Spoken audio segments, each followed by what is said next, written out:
Hey guys, I'm Kinsey from North Carolina, and I have a condition called OCD. That means I worry nonstop about all kinds of things. Like, I have to wipe my desk chair 8 times before I can sit on it. I also count my socks 6 times each night to make sure I have enough pairs for the next day. Before I continue, please like and subscribe. Living with my condition was tough and a bit lonely. I was an only child in a super rich family, but our servants were my only friends because everyone at school thought I was a freak. One time, I was sitting in class next to a girl who kept staring at me. "What are you doing with your colored pencils?" "Duh, I'm organizing them so they all face the same way." "You've organized them like 50 times. What are you, a robot?" Everyone started laughing, except this one boy named Blake. After class, he gave me some chocolates to cheer me up. "Don't let those mean kids make you feel bad. You're pretty, you're funny, and you're the best speller in our whole class." He was a sweetheart. After that day, Blake and I became really close. And as time passed, I really started falling for him. But anytime I decided to tell him how I felt, I chickened out. But one day in 10th grade, there was an announcement for the school dance, and my heart raced. I wasn't letting this chance go. Today, I'd ask him out. At lunchtime, I caught Blake sitting alone, but my heart dropped when a gorgeous girl walked over to Blake and put her arms around him. No! Hey, dude, what's going on? Is this your cousin or something? Nope, this is my new girlfriend who just asked me to the dance. Isn't that awesome? Wow, so awesome. Sorry, I gotta go. The air is making my eyes water. Allergies. I couldn't believe I'd missed my chance. And now Blake has a stupid girlfriend. I was watching MSA videos that night when I came across a story about a girl who got married 9 times just to get revenge on her sister. That's when I got an idea. The only way to get over Blake was to date as many guys as possible. So I texted every boy I knew. I was a gorgeous goddess with extra clean hair. Surely at least one boy would want me. But I woke up to see my phone had blown up with messages from 16 guys.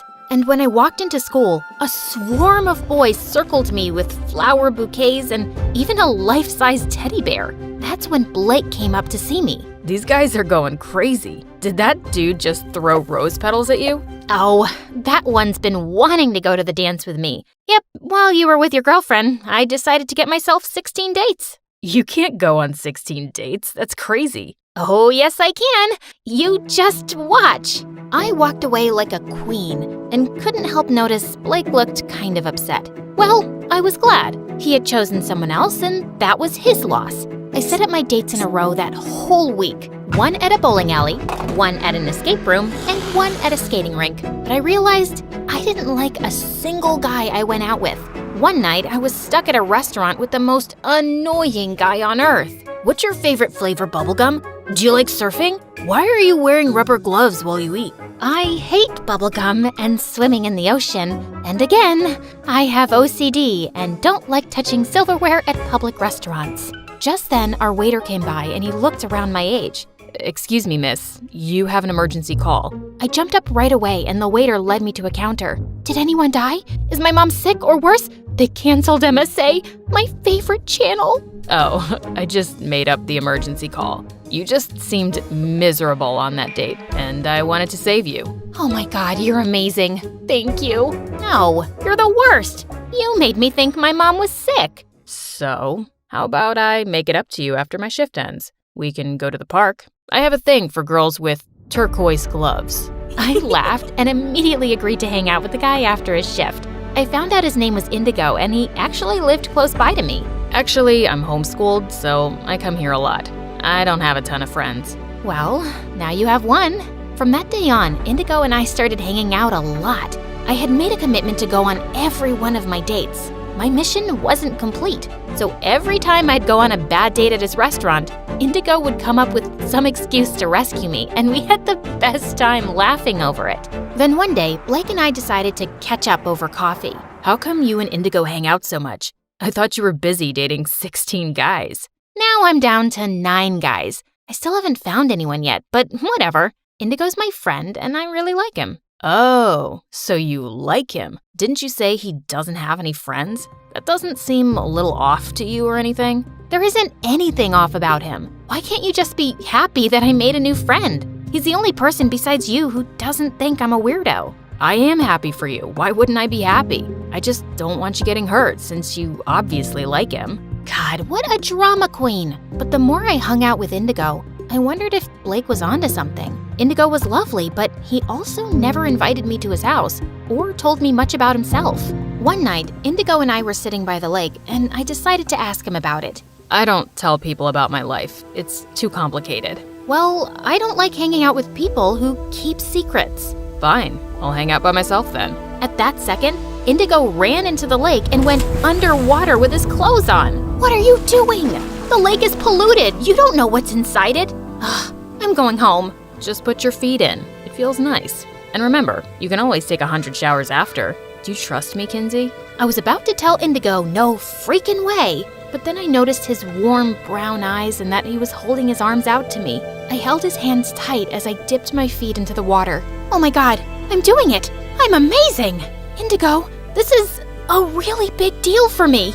Well, I'm honored to be by your side during such a big moment in your life. Indigo smiled at me, and suddenly, I pulled him close and kissed him.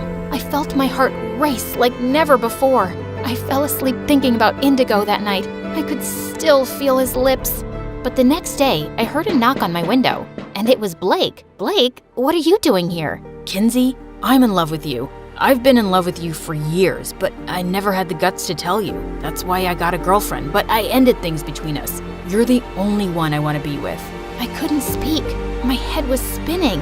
I'd wanted to hear those words for so long. So, do you love me back? Can you squeeze in a 10th guy to date? Before I could reply, there was another knock at my window, and it was Indigo. Well, I understand everything now. Indigo is the guy you love. I came over because I never heard back from you after we kissed. Is it because you're in love with him? Oh God, oh God. I sat on my bed and both boys sat on either side of me. Okay, it's true. I like both of you, but I don't know who I like more, and I don't want to hurt anyone. Fine then. There's only one way to settle this. You cancel the rest of your 9 dates and date both of us for a few weeks, and then decide who you want to be with. Indigo agreed, and suddenly, the two of them were arguing about where they'd take me and what gifts they'd buy. I kicked them both out so I could go to sleep and take a frickin' bubble bath. But I agreed to their date plan since it was probably the best course of action. Blake was first and invited me over to his house for a candlelit dinner. He was even wearing a suit and playing romantic music. I thought the two of us could have a slow dance before we ate. I actually would love that. Blake pulled me close and my heart fluttered. Even with everything that had happened, I did still love him. But then suddenly, Blake pulled away. What happened to your hands, Kinsey? They're not peeling or red anymore. They look normal. I've been washing my hands a little less. Still a lot, but not 30 times a day. Oh, you wouldn't believe what Indigo made me do the other day.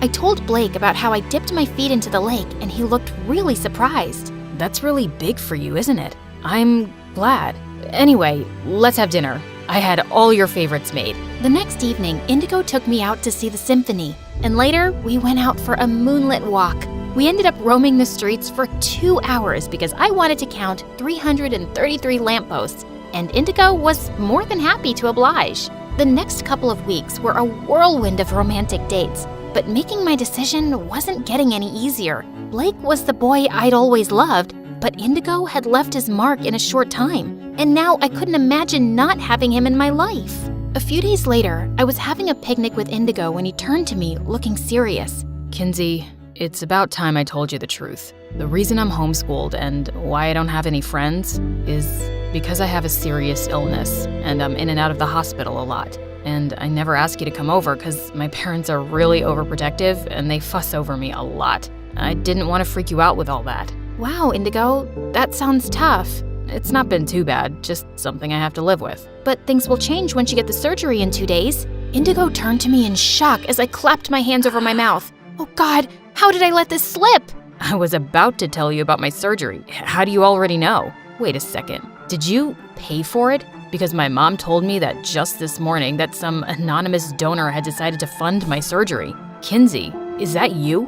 Okay, please don't be mad. I once saw you taking your meds secretly, and I just wanted to know what was going on with you. So I went to your house and met your mom. She told me everything. I'm sorry, I wasn't trying to be nosy. It's just because I care. I can't accept such a big favor from you. It's not a favor, and you don't have a choice. I know your illness is more serious than you're letting on. You have to do this. You're running out of time. Okay, you're right. I can't thank you enough, Kinsey. Save your speeches for later. You just focus on the surgery now and getting well really soon. The day of the surgery, I reached the hospital an hour before, and I was going to Indigo's room when Blake appeared. I'm so glad you're here, Blake. God, I'm so dumb. I nearly told Indigo everything the other day. But he doesn't know that I paid for half of the surgery, right? You did what? Blake and I turned around to see Indigo in a wheelchair, ready to be taken to the operating room. Listen, Indigo. Are you kidding me? Your lover BFF took pity on me and chipped in too? What am I, some charity project that he used to win you over? No, dude, it's not like that. Save it, Blake. Lucky for you that you're rich enough to pull off such grand gestures. You helped save my life and come off as the hero, so of course she'll choose you. And I'll just end up feeling like a total loser. I'm calling it off. I'm not getting the surgery. And Kinsey, you're better off with Blake anyway, so choose him already and let's get this over with. With that, Indigo stormed off. I have to go and convince him. He needs this. Let me try once, okay? Indigo, don't be stupid and come back inside. Please, just leave me alone. No, I won't. And that's because I really care about Kinsey and you're the right guy for her.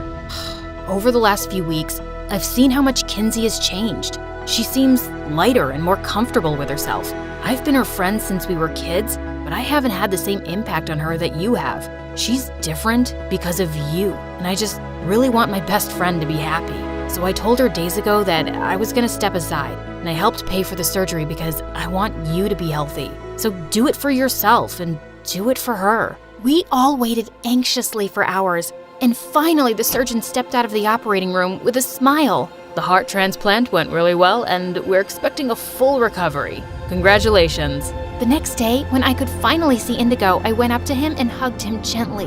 I'm so glad you're doing well, Indigo. And it's all because of you. I have a new heart now to love you even more with. I love you, Kinsey. I love you too.